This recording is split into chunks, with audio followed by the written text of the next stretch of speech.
Sécure épisode spécial. Je suis accompagné de Davy. Comment vas-tu? Très bien, merci de m'accueillir. À nouveau, ça y est, on reprend pour Oui, 2025. ça a été difficile. J'ai été un peu chargé. J'ai un peu de misère à Moi m'organiser. aussi. Donc, tout a Voilà. bougé, la vie étant ce qu'elle est. Et justement, en termes de choses qui bougent, on a une situation géopolitique très fluctuante depuis le début de cette année, depuis le début 2025, avec l'agent Orange qui est un agent est un agent de chaos finalement, essentiellement, et nous oblige à re-réfléchir beaucoup de choses, notamment au niveau de la souveraineté de nos données, la propriété et le fait que les compagnies américaines en technologie sont très ou trop présentes à l'international. Donc, ça a maintenant des conséquences qui, il y a moins d'un an, n'étaient pas aussi importantes que c'est là. Je vais te laisser un peu commencer là-dessus. Oui, très bien, bah oui, merci. Comme tu le dis, effectivement, le début d'année est un peu rock'n'roll pour tout le monde. D'abord parce qu'on a notre business à gérer, mais notre business, comme tous les business, est impacté par le déséquilibre international dont on fait les frais suite à l'arrivée, à la réélection de notre ami ennemi préféré Donald Trump, qui a repris le pouvoir aux États-Unis, a été intronisé grand chandelier, comme dirait l'autre, de l'État, et a décidé de mettre un sacré coup de pied dans la fourmilière, et pas forcément dans le bon sens du terme, hélas. Et ça rebat un peu les cartes, puisqu'il s'avère qu'aujourd'hui les États-Unis se déclarent comme... Alors, on va faire la petite blague. Il s'était présenté en disant America First, et c'est en train de se transformer en America Alone. L'América seul contre tous et toutes, seul contre le monde entier, seul pour soi, et à prendre des décisions unilatérales dans tous les sens, avec comme effet que ceux qu'on pensait être un allié, alors un allié ça veut pas dire forcément un ami, ça veut dire quelqu'un avec qui on s'associe temporairement pour avoir un accord parce que ça nous arrange, est en train de se révéler effectivement plutôt un ennemi. Hein, on disait il y a un dicton en géopolitique, on dit on n'a pas d'amis, on a soit des alliés, soit des vassaux. Ouais. Soit des gens avec qui on s'associe parce qu'on pense qu'on a une position, on va dire commune, mais on a un rapport de puissance équivalente, donc on peut pas trop se taper sur la gueule parce que sinon ça risque d'aller trop loin. Soit on a une position de pouvoir dominant et on assoit notre pouvoir sur la tronche des autres. Et aujourd'hui, Donald Trump est persuadé d'être justement le grand dirigeant de la plus grande puissance mondiale, ce qui symboliquement est réel, hein. Financièrement, c'est la plus grande puissance mondiale aujourd'hui. Et c'est pas une puissance juste financière, c'est une puissance aussi économique, technologique. Et c'est là où ça nous touche nous directement. Et cette technologie est présente à peu près partout, dans nos OS, dans nos machines, dans nos outils connectés, dans notre armement, dans notre médecine. Et donc, quand l'allié d'hier devient l'ennemi d'aujourd'hui, ça nous pose des questions sur les outils qui viennent des États-Unis. Alors, je sais pas si les personnes qui nous écoutent sont conscientes de ça, mais je sais pas s'il y en a qui ont déjà entendu cette expression. On parle de techno-État. Techno-État, c'est-à-dire un État. Donc, l'État, c'est quoi? C'est l'organisation sociale d'un pays. C'est un État, hein, qui décide de se structurer pour dire, on est une communauté dans un territoire, il faut qu'on s'organise entre nous, et donc on désigne une structure d'organisation. C'est ça, ça sert à ça, un gouvernement et un État. Ça sert à organiser l'organisation sociale d'un pays dans ce qu'elle incarne. Le techno-État, c'est quand la technologie devient l'arme ultime de tout, où on est persuadé que tout est technologie. Ce qui n'est pas faux aujourd'hui, puisque aujourd'hui, on est quand même dans un monde totalement interdépendant des outils informatiques. On en connaît quelque chose, puisque à nous deux, c'est notre spécialité, c'est une de nos spécialités, de nos domaines de prédilection. Mais couper l'informatique mondiale et le monde retourne au Moyen-Âge, hein, littéralement. On sait trop bien qu'on en est ici aujourd'hui, hein. Il n'y a plus aucune institution bancaire qui ne soit pas une entreprise d'informatique avec une licence bancaire. Il n'y a plus aucun hôpital qui ne tourne pas avec des systèmes informatisés. Il n'y a aucun système d'État gouvernemental qui ne tourne pas avec des systèmes informatisés pour enregistrer les nouvelles personnes qui naissent, enregistrer tous les états, les changements d'état des relations des personnes, si vous vous mariez, vous divorcez, si vous avez voté, etc. Tout ça, c'est informatisé parce que l'informatique est un outil extrêmement pratique. qui peut nous permettre de centraliser énormément de choses, de le faire vite, de le faire bien avec du contrôle. Oui, puis on peut l'associer à la révolution industrielle qui a lieu en Europe, notamment avec l'arrivée du charbon, l'arrivée des machines à vapeur et ainsi de suite, qui a changé la face de la société occidentale à cette époque-là. La société d'information dans laquelle on est, donc technologique, un peu comme tu mentionnes, a le même rapport qu'on a. C'est que si on avait enlevé le charbon à l'époque de l'industrialisation, on aurait eu justement, on serait retourné très, très, très en arrière comme maintenant si on enlève l'informatique. Les logiciels et tous ces éléments-là qui font partie de notre quotidien. Les gens ne mesurent pas à quel point on est envahi par ces éléments-là.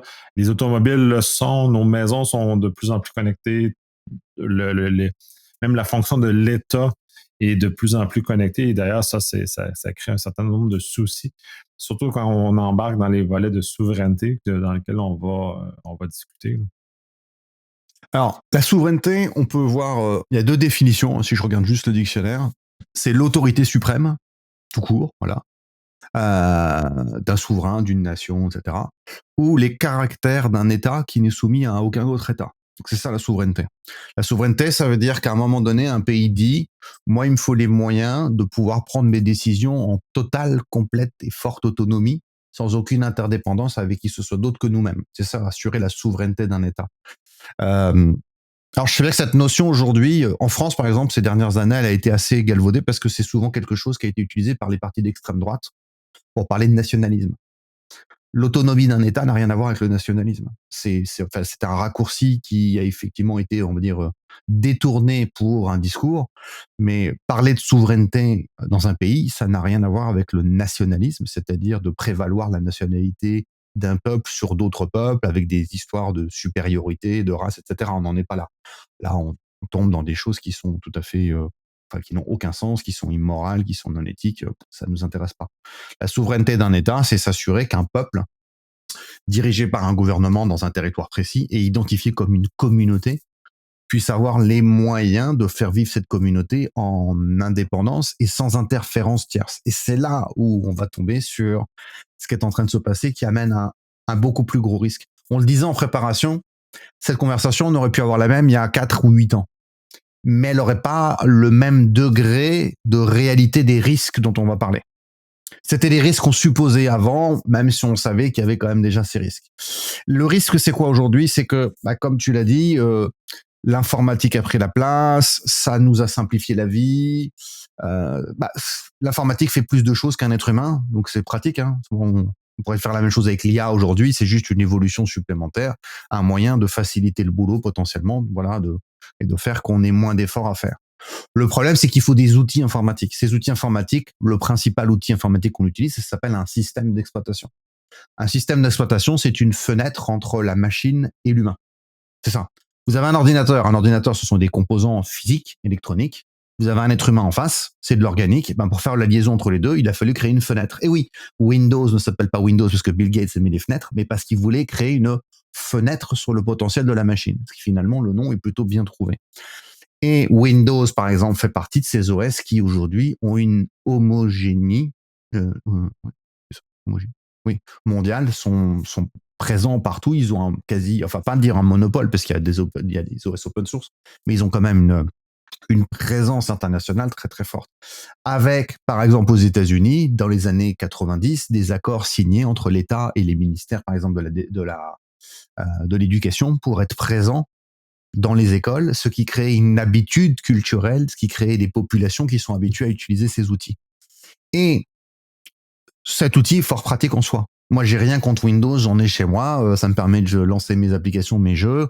Ça s'installe aujourd'hui en quelques secondes, on n'y pense même plus. Pour ceux qui ont connu les installations de Windows 95 ou 98 ou Millennium, enfin voilà, on sait comment c'était plus complexe. Donc, on a un outil extrêmement pratique dont la dette technique finalement nous apparaît. La dette technique, hein, c'est tout ce qu'on fait qui nous prend du temps, de l'argent, de l'énergie, mais qui rapporte pas de valeur. Donc c'est tout ce qu'on aura à faire de maintenance pour le gérer. Et je fais la blague sur justement comment on le gérait il y a 20 ans en arrière. Moi, quand j'ai commencé à le gérer, effectivement, à titre professionnel, on faisait du Windows 98, on faisait du XP, fallait l'installer, fallait le gérer, fallait l'intégrer. c'est plus facile à faire aujourd'hui puisque ces OS sont devenus très très user-friendly et très pratiques. Et donc, il y a un aspect de fainéantise que je peux totalement comprendre, qui fait que les entreprises et les États ont dit, bon ben, il y a un OS fort pratique, on a l'habitude de l'utiliser, on a des communautés d'utilisation, on a même des pratiques des gens qui sont nos employés, qui sont pas forcément rodés à l'informatique. Bah oui, Raymond et Janine à la compta, c'est pas leur boulot de faire de l'informatique, leur boulot c'est de faire de la comptabilité. Par contre, ils ont Windows à la maison, donc ils l'utilisent aussi en entreprise. C'est pratique, c'est facile pour nous de créer une culture et une pratique. Et c'est un aspect qu'il faut surtout pas sous-estimer. C'est très compliqué de faire entrer de nouveaux outils dans une communauté. Il y a un aspect de difficulté, d'apprentissage, d'appropriation qui est réel. Donc, on a cette facilité. Et on se pose pas trop de questions. On dit oui, c'est Microsoft, on les connaît, oui, ils font plein d'argent, on pourrait discuter de l'ultralibéralisme, du capitalisme, ok, mais bon, c'est là, c'est pratique, c'est dans nos machines, qu'est-ce que vous voulez que je fasse d'autre? Et dans un monde en paix, on pourrait se dire c'est pas très grave. C'était déjà un peu grave, mais c'est pas si grave que ça. Sauf qu'on n'est pas dans un monde en paix. D'accord? Donc oui, on est en guerre stratégique, on est en guerre sur les soft power, et on est en guerre sur les produits. Parce que ces outils-là, demain, eh bien, le gouvernement d'un État, d'un techno-État comme est le gouvernement américain, peut décider de dire à Microsoft, au fait, ces pays-là sont plus nos alliés, et on leur coupe l'accès aux produits. Vous allez me dire, mais non, c'est pas possible. Alors, si vous me dites, mais non, c'est pas possible, je pense qu'il va être temps de se réveiller. Vous êtes en 2025. Je vous invite à vous renseigner sur ce qui est en train de se passer aux États-Unis. À vraiment se renseigner sur ce qui est en train de se passer aux États-Unis. Alors, je pense que pour nos auditeurs, auditrices canadiens et québécois, vous vous renseignez beaucoup. Les Européens, les Français qui vont nous écouter, peut-être s'en soucient un peu moins, ont tendance à croire que c'est un peu loin. Non, c'est réel, il est en train de se passer des choses gravissimes. Et Oui. cette logique-là, ce risque de se faire couper l'accès à nos propres outils est un risque qui est en train de devenir complètement réel. Donc, on va énumérer, nous, après, un peu les risques qui vont aller avec tout ça, mais c'est quelque chose qui est réel. Pour ceux qui douteraient un peu de ça, c'est juste voir le blocage avec la Russie. Lors de la guerre en Ukraine, maintenant, aucun logiciel nord-américain ne peut être vendu avec la Russie, pas juste nord-américain, mais principalement. Apple ne peut plus vendre des choses là, Microsoft ne peut plus vendre des choses en Russie et ainsi de suite. Donc, ces actes-là sont réels et ils sont respectés par les compagnies américaines d'ailleurs. Donc, ces représailles-là existent, sont utilisées largement parce que c'est une des armes que les Américains aiment beaucoup. Utiliser ce genre de choses-là. Là, Trump aime beaucoup les tarifs, mais au-delà des tarifs, il y a d'autres leviers qui sont largement utilisés pour arriver à ça. En Chine, il y a eu un blocage d'utilisation de certaines technologies ou d'éléments comme ça. Donc, c'est un outil que les Américains maîtrisent, utilisent largement. Et c'est pas juste parce que nous, occidentaux, on n'a jamais été vraiment affectés de façon significative, parce qu'ils l'ont déjà fait, que c'est inexistant et que ça ne se reproduira pas et ça ne touchera pas nous aussi. Là. Donc, en ce sens-là, faut pas se leurrer. Là. Et tu le dis très bien, on est confortable dans nos petites zones où nous, ça nous est jamais vraiment arrivé, mais on sait très bien, pour ceux qui s'occupent de ce secteur-là, que ça existe depuis des décennies dans d'autres pays. Il y a des pays dans lesquels certaines applications sont interdites, certains OS sont invendables. J'ai connu des produits que je délivrais comme ça, où on n'avait même pas le droit de délivrer des cours à des gens qui venaient de certains pays, carrément. Interdit de former les gens sur le produit, littéralement. Donc oui, ça peut nous arriver. Je vous donne l'exemple, tout bête. TikTok a été bloqué aux États-Unis quelques heures, juste avant l'intronisation de Donald Trump. Donc, est-ce qu'un État comme les États-Unis peut bloquer une application très populaire de ce type-là? Oui. Et s'ils ont envie, si ça peut servir de levier de négociation, oui. Et là, donc, on a effectivement, comme tu le dis avec les tarifs, les taxes douanières que les États-Unis imposent partout pour faire pression sur les États. On a cette volonté aujourd'hui d'ingérence d'un État. Donc là, on tombe sur le sujet de la souveraineté. C'est-à-dire qu'on a un État qui dit, mais moi, j'ai envie de venir chez vous, vous emmerder pour vous forcer à faire ce que j'ai envie. Donc ça s'appelle des ingérences politiques. Là, en France, au moment où on vous parle, il est sorti hier un scandale puisque l'ambassade d'Amérique a contacté plusieurs entreprises françaises pour leur dire, au fait, si vous voulez bosser avec nous, faut mettre fin aux politiques d'inclusion dans vos entreprises. Sinon, on arrête de bosser avec vous. Ce qui s'appelle donc une ingérence. D'abord, parce que les ricains, vous faites ce que vous voulez, mais on vous emmerde. On fait ce qu'on veut aussi. Alors, il faut comprendre, c'est une notion qu'on a déjà parlé, je pense, dans d'autres sujets, l'extraterritorialité du droit américain et de la culture américaine. Ça veut dire quoi l'extraterritorialité? Ça veut dire qu'une entreprise américaine ou un citoyen américain est pendant toute sa vie assujetti à l'identité américaine et aux lois américaines. Je vous donne un exemple tout bête. Si vous êtes un citoyen américain puis vous venez émigrer en France pour vous installer en France, pendant 5 ans, vous allez en continuer à payer vos impôts aux États-Unis. Alors vous n'êtes plus résident. En France, ça n'arriverait pas.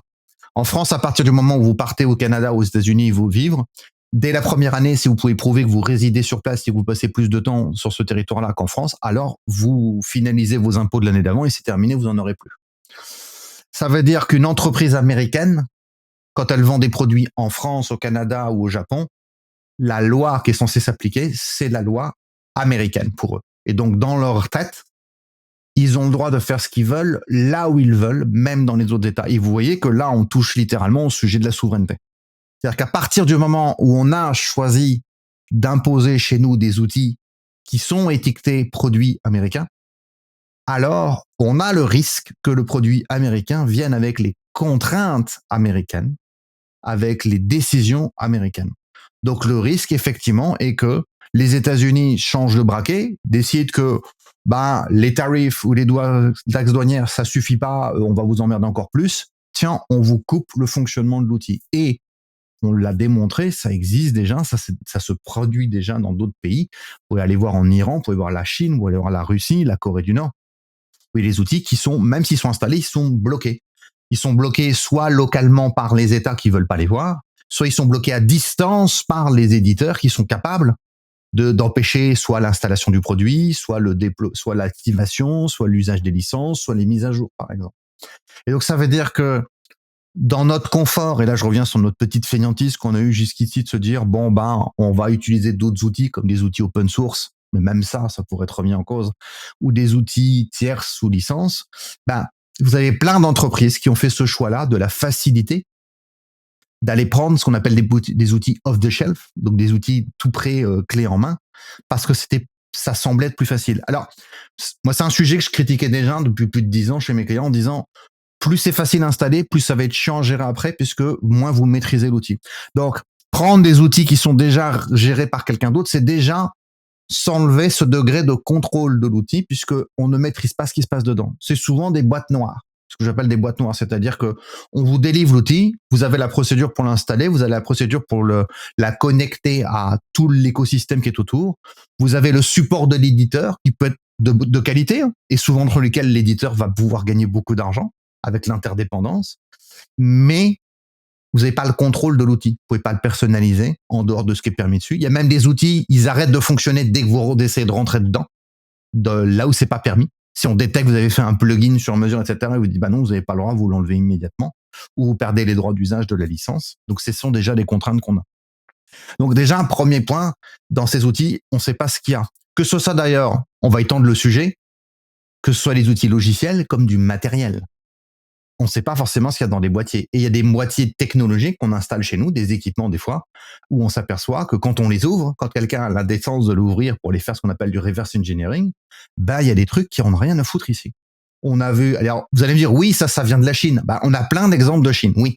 On a plein d'exemples de Chine où la Chine nous envoie du matériel et on s'aperçoit que dedans, il y a des équipements qui n'ont rien à foutre ici, c'est-à-dire, souvent, ce sont des puces en plus pour capter, par exemple, ce qui est en train de se passer. C'est pas déclaré et ça s'appelle un backdoor.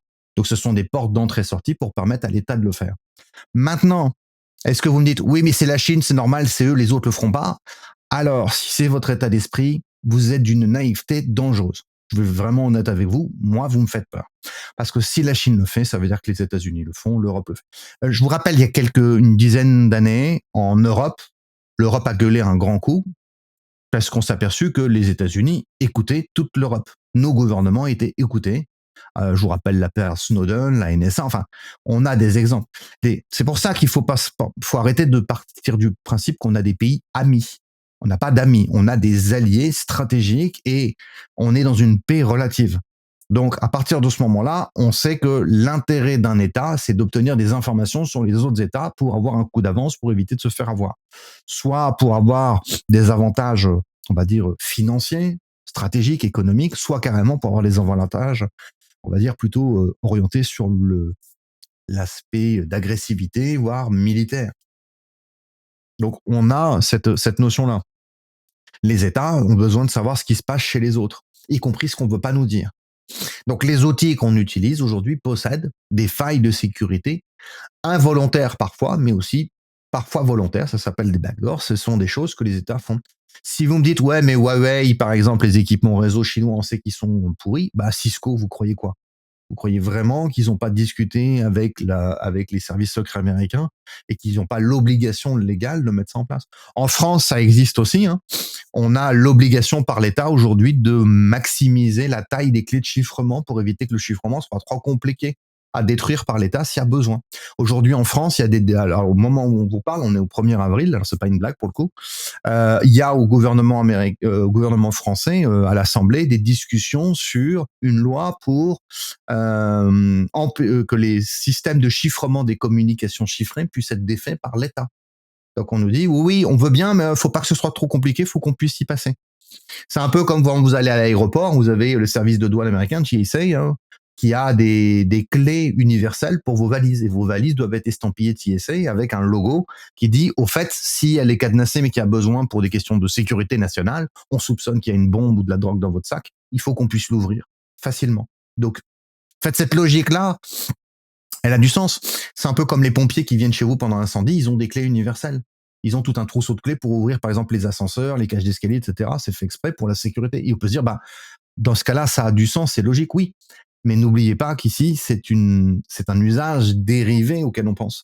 Il y a des associations, hein, alors en France, on en a, ça s'appelle la Quadrature du Net, par exemple, qui s'occupe de ça, qui soulève ces aspects-là en disant, ben, on comprend que dans un aspect raisonnable, on puisse avoir besoin de backdoor dans des outils parce que il faudrait pour la sécurité de l'usage et une malversation pouvoir rentrer dedans. Mais on sait aussi qu'un État mal intentionné peut aussi utiliser de façon dérivée ces mêmes pratiques pour venir regarder ce qu'au font les citoyens. Donc, observer ses propres citoyens, bah, ce qui est de la surveillance excessive, parce que le droit à la vie privée existe, il doit être respecté, sinon on n'est plus dans une démocratie. À partir du moment où un État ne respecte plus la vie privée des citoyens, on n'est plus dans une démocratie. Il faut arrêter avec ça. La démocratie, c'est pas juste un terme, ça signifie un certain nombre d'obligations pour les États aussi, dont la liberté et l'accessibilité à une vie privée. Et ça peut être aussi utilisé évidemment pour un gouvernement pour rentrer dans les outils d'autres États et des entreprises afin de récupérer les informations, par exemple. Oui, puis j'aime bien ton analogie parce que l'État n'est que la représentation du citoyen. Donc, l'État, normalement, devrait être soumis aux citoyens et non l'inverse. On oublie un peu cette notion-là. Puis le fait du chiffrement est très intéressant. Et le fait que tu as amené les clés des pompiers, puis c'est là où ces analogies-là se brisent rapidement rendues sur Internet parce que ces clés-là pour les pompiers ont un usage local, restreint, limité pour la sécurité physique des gens dans lesquels ils doivent intervenir. Donc, cette clé-là ne me permet pas d'ouvrir un ascenseur en Chine ou ne me permet pas d'ouvrir un ascenseur aux États-Unis, mais me permet d'ouvrir un ascenseur où je suis. Donc, localement, l'effet est beaucoup plus restreint. Quand on arrive avec les clés de chiffrement, c'est un effet mondial, universel, et tout le monde y passe. On l'a vu effectivement avec l'Angleterre qui a essayé de justement imposer ça à Apple dernièrement. Il y a levé de bouclier, des choses comme ça. Ça l'a ramené à l'esprit que c'est dangereux faire ce genre de choses-là, que de ramener ces clés de chiffrement-là ou de se casser là de façon universelle. C'est pas juste l'Angleterre qui va être capable de casser ça, ça va être tout le monde qui va être capable de casser ça à terme. Et on l'a vu aux États-Unis avec leur passion pour l'écoute. Dans le fond, toutes les autres aiment beaucoup écouter, ils sont de très, très grandes oreilles, les Américains. Ils avaient installé dans les commutateurs téléphoniques, ça fait très, très longtemps que c'est comme ça, la capacité d'écouter toute communication en sol américain. Donc, il y avait cette capacité-là jusqu'à temps qu'ils se rendent compte que les Chinois avaient pris contrôle de ces mêmes mécaniques-là. Fait que là, essentiellement, les Américains, dans leur volonté d'écouter tout le monde, ben, on permet aux Chinois d'écouter tous les Américains au passage. Donc là, c'est la démonstration claire et sans équivoque qu'il y a un danger d'ouvrir cette porte-là. Et on parle même pas de la porte de chiffrement, on parle juste d'une porte d'accéder au commutateur téléphonique en sol américain qui a été infecté par les Chinois. Là, on parle littéralement de la clé de chiffrement qui permettrait à tout État voyou de venir écouter toute communication de quiconque sur la planète, de la communication avec la banque, d'une communication secrète d'un agent de renseignement qui aurait probablement des informations. Fait que c'est très, très vaste et très dangereux, cette avenue-là, en termes d'effets. Et ça se voit aujourd'hui avec Doge, donc le programme d'efficience des États-Unis dirigé par Musk, parce que c'est lui qui le dirige. Moi, je pense qu'il n'y a pas d'apostrophe entre le D et le E d'efficience. Ouais, voilà, c'est ça exactement. Et où on met 6 gamins qui sortent d'université, qui a priori ont des petits soucis psychiatriques. Il y en a un qui était dans une organisation cybercriminelle il y a quelques mois, qui n'ont aucune notion de ce qu'ils font, qui jouent avec des chiffres dans tous les sens, qui aujourd'hui rentrent dans les États fédéraux, dans les institutions fédérales, même là où ils n'ont pas le droit. Je rappelle qu'il y a eu plusieurs cas aujourd'hui où des marshals ont accompagné les mecs armés pour pouvoir rentrer dans des institutions privées où ils n'avaient pas le droit de rentrer, pour aller regarder des données privées. Et on va me dire, mais c'est quoi le problème? Leur but, c'est de faire de l'amélioration. Non, leur but, c'est pas de faire de l'amélioration. Leur but, c'est de faire de pomper les données des citoyens américains pour alimenter les entreprises privées pour qu'elles fassent de l'argent avec. C'est ça l'objectif. C'est tout. Il n'y en a pas d'autre. Donc c'est ça le risque en fait on est en train de courir. C'est que sous couvert soi-disant d'améliorer, on envoie des gens qui sont là pour faire du pompage de données parce que leur boulot à eux, leur spécialité, c'est d'aller faire de la consommation de données, de l'analyse de données et pas de l'amélioration. L'efficacité, si vous voulez améliorer un système, vous demandez aux gens qui travaillent dedans comment on peut l'améliorer, vous les écoutez. Vous savez quoi? Souvent ça marche. Donc là l'objectif c'est pas ça. Je rappelle officiellement, vous pouvez aller voir les chiffres, qu'aujourd'hui les États-Unis ont dépensé plus d'argent avec la gestion fédérale ces derniers mois que pendant le premier mandat de Trump. Donc aujourd'hui, en fait, leur système de Doge là n'a aucun effet positif. Je dis bien aucun. Par contre, ils sont en train de pomper des données. Et là encore, alors eux, ils vont carrément plus loin, ils vont carrément physiquement dans les lieux et ils s'imposent comme autorité. Donc vous voyez, en fait, la dérive, elle peut être aussi là-dedans. C'est-à-dire qu'il n'y a pas que les outils, il y a carrément aussi la pratique. Donc on a des gens qui viennent de la technologie qui est mise sur un piédestal. Donc là, j'attire l'attention sur les gens qui nous écoutent, parce que si vous êtes là, techniquement, c'est que souvent vous y connaissez un peu en informatique ou c'est un sujet qui vous intéresse. Méfiez-vous, des fois, la technologie, aujourd'hui, dans notre monde, on a tendance à la mettre sur un piédestal, justement en disant c'est génial, c'est du progrès, ça fait des trucs super, regardez les IA, tout ça. Non, c'est des outils, tout ça. Il faut faire attention aux pratiques. Donc on a tendance à mettre sur un piédestal aussi les personnes issues de cette technologie. Je prends l'exemple de Musk, je prends l'exemple de Jeff Bezos, je prends l'exemple de Mark Zuckerberg. On a des gens qui sont en admiration devant ces personnes. Moi, il faudra m'expliquer. Personnellement, c'est des personnes qui ont tendance à m'agacer plus qu'autre chose, pour rester très poli. Et les talents dans ces entreprises, c'est pas eux. C'est les gens qu'ils embauchent. Par contre, ils ont des gens brillants dans leurs équipes, c'est clair. Ça, c'est clair. Mais c'est pas eux, les talents. Donc, il faut faire attention entre la réussite et le récit de cette réussite dont on nous fait part, et ensuite l'idée que s'ils ont réussi dans un domaine, ils devraient réussir dans tous les autres. Alors moi, si je suis très doué pour monter un arbre, il n'est pas dit que je sois très doué pour réaliser un gâteau. C'est deux choses qui n'ont rien à voir. Donc là aujourd'hui, on a une dérive due justement, c'est pour ça qu'on parle de techno-État, où on a cette prédominance de la technologie, de la culture de la technologie. Un techno-État, c'est aussi un État qui est persuadé qu'on peut tout régler dans tous les problèmes de la planète avec de la technologie. Donc on a une espèce de croyance, ça devient presque une religion de la technologie qui devient dangereuse. Donc il fait que là, on est persuadé que les gens sont doués dans leur métier, donc ils seront doués pour ça aussi. Ce qui est un raccourci, ça s'appelle un syllogisme, c'est-à-dire c'est une absence en fait de logique qui est cachée derrière un raisonnement qui a des apparences de logique. Ouais, puis je pense que c'est le père ou le grand-père de Musk qui voulait justement déployer ce type, prendre le père, j'imagine, parce qu'il était au Canada, puis on essayé de déployer ce genre de réflexion-là d'une technocratie, qui est le techno-État, qui était géré par des ingénieurs, donc avec la présomption qu'un ingénieur, étant de ses études et de sa rigueur mathématique, pourrait gérer un État avec le même degré de rigueur, et c'est ce qu'on voit à l'heure actuelle appliqué à travers Musk et Doge et tous ces éléments-là qui sont mis en application en pensant que des ingénieurs super brillants pourraient arriver à optimiser l'État comme on est capable d'optimiser un code informatique. C'est un peu de la folie de penser ça, puis un peu comme tu le dis, pas parce qu'on est bon dans le fait de développer du code, on devient bon dans la gestion d'organisations publiques ou de la population en général ou des services à l'État, services de l'État pour les citoyens. Puis c'est un peu ça aussi, je pense, qui est oublié dans l'histoire. Il y a des citoyens qui sont des humains qui sont servis par l'État et l'État est au service de ces citoyens-là et non l'inverse. Il faut comprendre que les technopoliticiens sont alimentés par l'idéologie de Ayn Rand. Pour ceux qui connaissent, La Grève, Atlas Shrugged.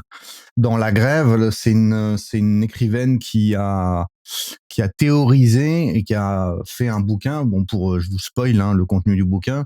En gros, c'est tous les technophiles et tous les patrons d'entreprise décident de faire grève et le monde s'effondre sans eux. Alors, je connais des boîtes où on a changé de patron, on est resté sans patron pendant 6 mois et la boîte a continué à fonctionner. Par contre, vous enlevez les employés, au bout de 2 jours, il se passe plus rien. Donc en fait, cette espèce d'idéologie absurde, parce que ça n'a aucun sens en soi, comme quoi, parce qu'on est patron, on est plus intelligent. Et au passage, aujourd'hui, on a des discours, donc faites attention à ça aussi, on a des discours aujourd'hui qui sont alimentés souvent par les courants extrémistes de droite, comme quoi, effectivement, les patrons d'entreprise qui sont souvent des blancs sont plus intelligents que les autres. Ils sont patrons parce qu'ils sont plus intelligents, qui sont supérieurs. Et on a comme ça ce discours qui est alimenté. On va revenir un peu sur la souveraineté. Je pense que là, on a un autre sujet qui se dessine pour la suite. Mais la souveraineté, donc c'est la souveraineté aussi donc des données. Les données aujourd'hui, c'est ce qui est principal, c'est ce qui alimente, c'est l'énergie qui alimente aujourd'hui nos applications, nos produits. Je rappelle que sans les données, notre IA ne vaut rien. C'est pour ça qu'on a des sujets là-dessus. Et d'ailleurs, le sujet des IA lui-même est un sujet important en souveraineté. Alors, le moment est intéressant pour nous, parce que c'est ce qu'on disait en préparation. Je disais avant qu'on commence, on n'est jamais aussi efficace communautairement que quand on a un ennemi commun. Et Donald Trump est en train de se dessiner volontairement comme l'ennemi de la planète entière. Donc il est en train de motiver aujourd'hui des populations. Alors je parlais moi de ce que je connais avec l'Europe, qui est en train de se bouger le cul. Vladimir Poutine avait compté là-dessus quand il avait envahi l'Ukraine en disant l'Europe va se disloquer, ils vont rien faire. Manque de bol pour lui, c'est qu'on s'est associé, on s'est bougé le cul. Pour une fois, c'est bien, c'est très bien. Je vais pas me plaindre. Et là, l'Amérique est en train de faire le deuxième coup de butoir, c'est-à-dire que Trump est tellement stupide qu'il voit pas qu'en fait il est en train de pousser l'effet inverse, c'est-à-dire à pousser à ce que l'Europe est une association de paix commerciale. Voilà, la volonté d'exister de l'Europe, c'était de dire à la fin de la Seconde Guerre mondiale, écoutez, on va arrêter. C'est pas une bonne idée de continuer, sinon on va y passer. L'idée, ce serait peut-être qu'on se mette d'accord et qu'on se mette d'accord sur des échanges économiques fluides entre nous. Et cet élément, en fait, a tellement bien fonctionné que ça a agrégé d'autres pays autour qu'on dit, bon, écoutez, à partir du moment où on fait du business ensemble, je pense qu'on n'a pas de raison de se taper sur la gueule. Sauf que c'est en train de devenir une Europe aujourd'hui de la défense.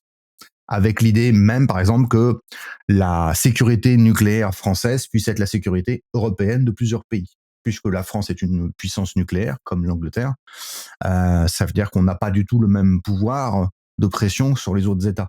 Et donc on sait que si on vient taper sur la France répondra. Et donc si on est dans une attaque extrême, comme les Russes l'ont menacé il y a quelques mois, c'est un scénario possible.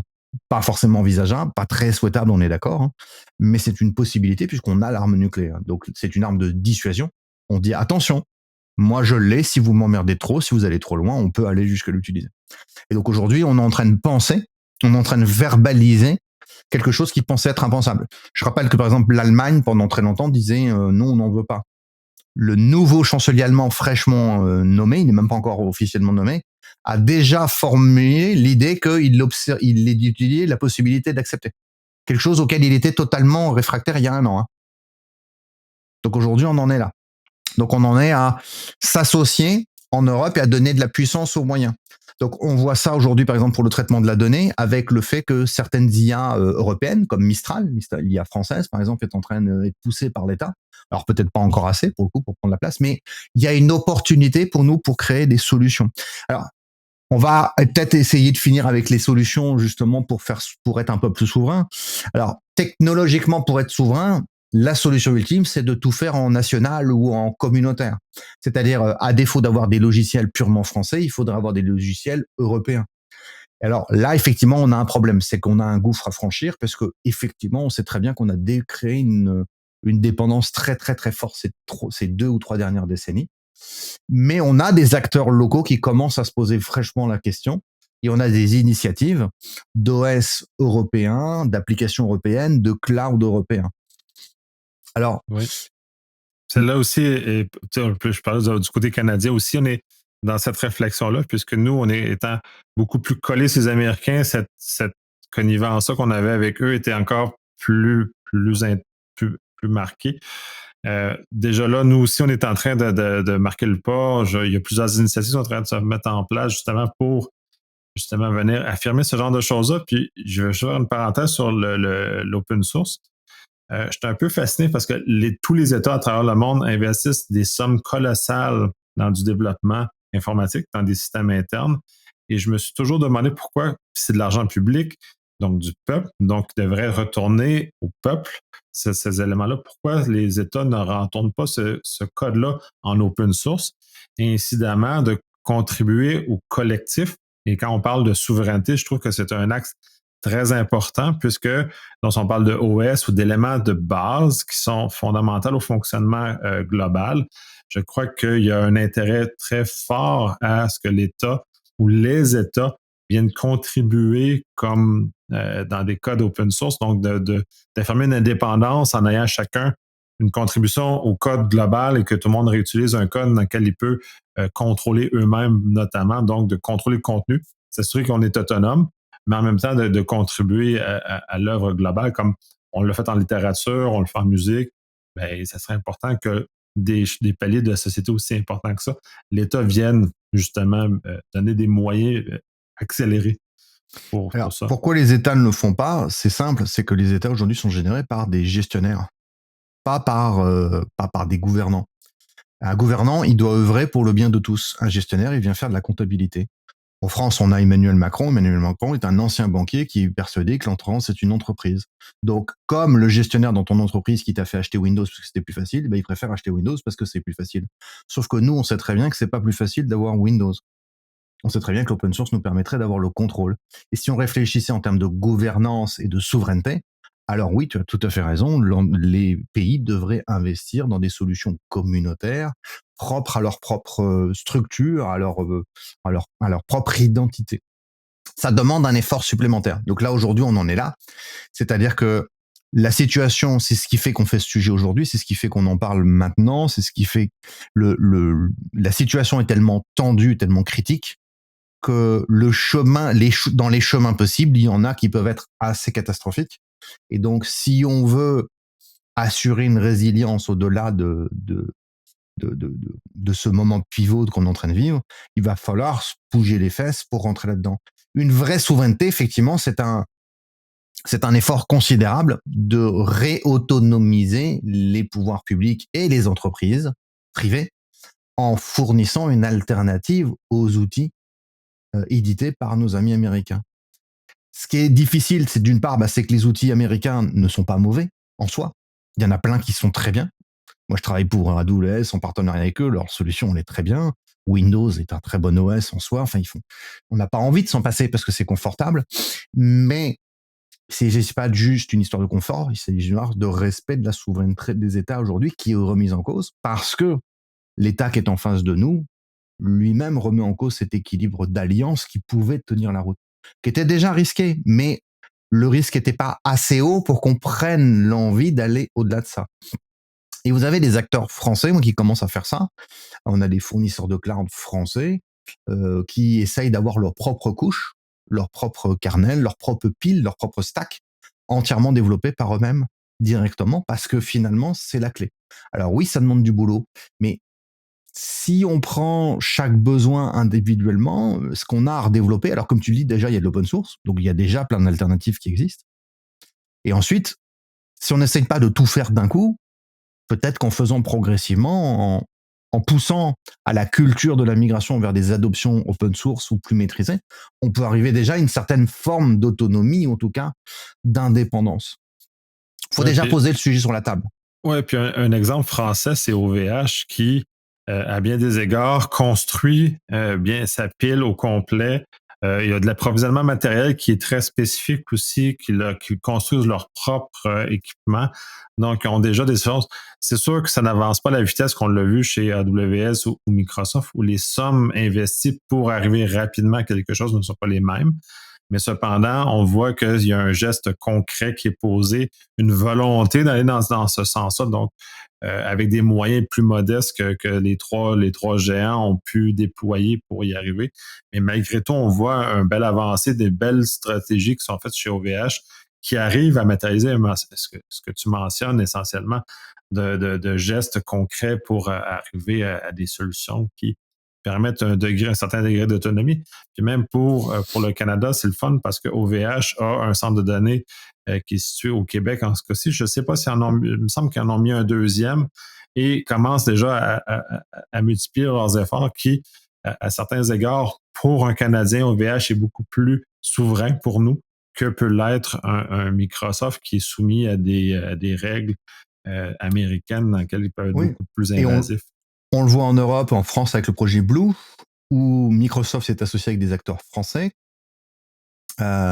pour pouvoir en fait développer une couche matérielle purement en France, mais la couche logicielle reste Microsoft. Et ce qu'on me disait en off avant de commencer, mais c'est une fausse souveraineté, puisque Microsoft demain peut nous débrancher l'activation des licences, planter tous les outils ou les mises à jour, ou nous dégrader, ou faire appel à la loi américaine pour rentrer dans nos données. C'est pour ça que quand on parle de cloud souverain, mais qui embarque les outils américains, c'est une souveraineté de papier, c'est une souveraineté de déclaration. Puisqu'en fait, techniquement, oui, vous êtes en France, mais je vous dirais, Amazon fait la même chose, hein, ils sont en train de développer un nouveau cloud souverain en Allemagne, un cloud souverain européen. Alors, bon, la souveraineté européenne est déjà une notion à discuter. Mais en plus, bah, ça reste AWS. Donc, c'est-à-dire, si demain vous me dites, moi, je vais dans la région France ou je vais dans le cloud souverain européen d'AWS en France, enfin en Allemagne, vous êtes tant qu'à faire, rester sur le cloud sur AWS en France dans ce cas-là. Au moins, vous êtes physiquement sur le territoire français. Et puis, vous faites du outpost chez vous ou vous faites un cloud mix entre privé et public chez vous et Amazon. Ça aura la même valeur, vous aurez le même rapport à la souveraineté qui sera relatif puisque vous interdépendrez avec un outil américain qui pourra prendre la main potentiellement vous couper le service. Donc, si on veut vraiment être pleinement souverain, la seule stratégie aujourd'hui est que les États investissent ce champ et soutiennent les initiatives privées ou fournissent un financement pour les initiatives communautaires et poussent les entreprises, pourquoi pas même avec des réductions d'impôts ou des financements ou des cofinancements pour les entreprises qui investissent et qui fournisseraient des alternatives à défaut national, au moins communautaire pour l'Europe, puisqu'on a la possibilité, enfin, on manque pas de talent en Europe. Et en plus, on a plein d'Américains qui vont migrer maintenant, qui vont se barrer, entre les scientifiques qui sont obligés de se barrer et les étudiants qui pourront plus y aller, etc. Enfin, on a une opportunité, en fait. Cette situation très toxique qu'on est en train de vivre peut être aussi la situation qui fait faire un virage, et je le souhaite, moi j'espère, un réveil dans les communautés autres que les États-Unis, puisque les États-Unis ce n'est qu'un territoire finalement, et motive les gens à, à se bouger les fesses, à investir ces champs-là et à dire il est temps d'un changement. Alors on a du mal à le voir parce qu'on voit qu'il y a des États qui ont tendance à revenir vers les États-Unis aujourd'hui quand même en Europe, sur l'armement, en disant ouais, on va quand même prendre des F-35 chez vous. Ouais, bah avec toujours le même risque que ces appareils ne décollent plus, ne fonctionnent plus correctement parce que les États-Unis sont passés au braquet suivant. Trump va pas partir comme ça. Aujourd'hui, l'avenir est très incertain. Et celui qui me dit non, mais c'est bon, il va s'arrêter dans 6 mois. Non. Non, non. Franchement, aujourd'hui, voilà, vous avez plus de chances de prédire les nombres gagnants du loto que ce qui va se passer dans les 2 prochaines années à venir. Ouais, donc la carte devant lui est prévisible. Il suit un plan, même si ça a l'air un peu aléatoire, il y a quand même l'exécution du plan qui est là. Puis comme tu le mentionnes, puis moi j'ai un autre vocable, c'est le chaos est source d'opportunité. Et c'est ce qui se passe. Ce que l'agent orange fait, c'est de créer du chaos. Et c'est sa grande force essentiellement. Et l'effet du chaos, c'est que ça force une réorganisation des différents éléments, notamment en Europe. Il y a une réorganisation qui se fait. Donc, chaque pays maintenant se réorganisent différemment. Donc, comme sur une table de billard, on a cassé les choses, les boules se sont placées et là, les choses ont changé de position suivant cette nouvelle organisation-là. Est-ce que c'est mal? J'aurais tendance à dire non, parce que tout changement n'est pas mal. Cependant, ça va être un peu inconfortable pendant probablement plusieurs années parce qu'on doit réfléchir à beaucoup de choses. Là, il y a beaucoup l'armement qui est une réflexion, mais en termes de logiciel aussi, tous nos acquis qu'on avait doivent être réfléchis différemment. Et là, on arrive, tu parlais de fainéantise, ben, les gens n'aiment pas beaucoup réfléchir, ça demande des efforts, ça demande de faire des affaires. Et je pense qu'on est justement à un retour de, on doit réfléchir nos choses, on doit moins déléguer à à des firmes, notamment américaines, cette fainéantise-là qui nous a été acquise pendant la dernière décennie. C'est surtout qu'on a acheté l'idée qu'on sait pas faire alors qu'on savait faire. La France a été une des premières nations en informatique. Donc, on avait des puissances, on avait Thomson, on avait des boîtes comme ça qui étaient très très bonnes et qui ont raté le coche et qui n'ont pas su ensuite rattraper, se positionner. Et on a eu le confort d'acheter chez les autres, parce que c'était plus facile finalement d'acheter chez les autres. Et donc, on a eu cette fainéantise. Et comme tu le dis très bien, le point de départ, c'est le chaos. C'est de la gestion de changement. Hein. John P. Cotter le dit, le point de départ, c'est remuer la merde pour voir à quel point ça va pas, pour initier le constat qu'il faut que ça change. Oui, c'est un peu inconfortable. L'inconfort, en fait, il est relativement léger. Après, on n'est pas tous égaux face au changement. Je vous conseille le bouquin qui s'appelle Who Moved My Cheese, qui m'a piqué mon fromage pour comprendre comment les gens sont différents face au changement. Mais on n'est pas tous excités de la même façon face au changement, mais ça passe en fait. Ça passe et au bout d'un moment, on se dit, bon ok, tu sais quoi, moi ce truc-là, moi j'y peux rien. Par contre, qu'est-ce que je peux faire de ce contexte-là? Moi je peux pas choisir ce que Trump fait, par contre je peux choisir ce que je fais de ce que Trump fait de nous. Donc moi, je peux très bien m'investir et dire, bon, bah, je vais développer une autre activité dans un autre secteur ou proposer une approche moins interdépendante de leurs outils pour aller Oui. améliorer les choses. Et, C'est juste une question de voir l'opportunité de ce qu'on a à gagner à cet endroit-là. et c'est ça l'expression de la souveraineté. C'est de dire, OK, l'autre n'a pas d'effet sur moi. Je décide moi-même de ce que je fais de mon avenir et c'est probablement ça où probablement certains États ont de la difficulté à réaffirmer leur autonomie, donc leur souveraineté technologique face à ce genre de choses-là pour dire, OK, ben, Américains, vous ne décidez pas l'avenir. On a chacun notre capacité de le déterminer. Et là, l'inconfort réapparaît parce que clairement, ce muscle-là n'a pas été utilisé depuis Oui. déjà un certain temps. Bah, ce risque n'était pas assez concret. On disait, oui, mais c'est vous qui le dites en théorie, c'est parce que vous êtes des spécialistes de ça, vous nous emmerdez à nous rappeler des trucs auxquels on n'a pas envie de penser, jusqu'au jour où ça devient réel. Vous savez, c'est comme les clients qui vous disent, mais j'ai jamais eu de problème jusqu'ici. Jusqu'au jour où tu as un problème. Donc, c'est ça la résilience, c'est se préparer au scénario de ce problème va arriver. Même s'il a peu de chances d'arriver, il va arriver. Et donc, ben, on y réfléchit, on y pense. Ben, sauf que là, c'est pas il va arriver, c'est qu'il est en train d'arriver. Donc, comment on fait pour réagir à ça? Donc, on espère qu'en tout cas, ça vous aura apporté quelques éclaircissements sur ce sujet. Et puis, s'il y a Ouais. besoin, vous venez nous voir, on en parle. Si vous voulez qu'on approfondisse le sujet aussi. Ouais, bon, ça c'est un sujet très grand. On l'avait abordé aussi sous l'angle des zombies pour l'Halloween, qui est Oui, un autre facette de ces éléments-là qui sont exprimés d'une façon plus citoyenne dans ce cas des zombies.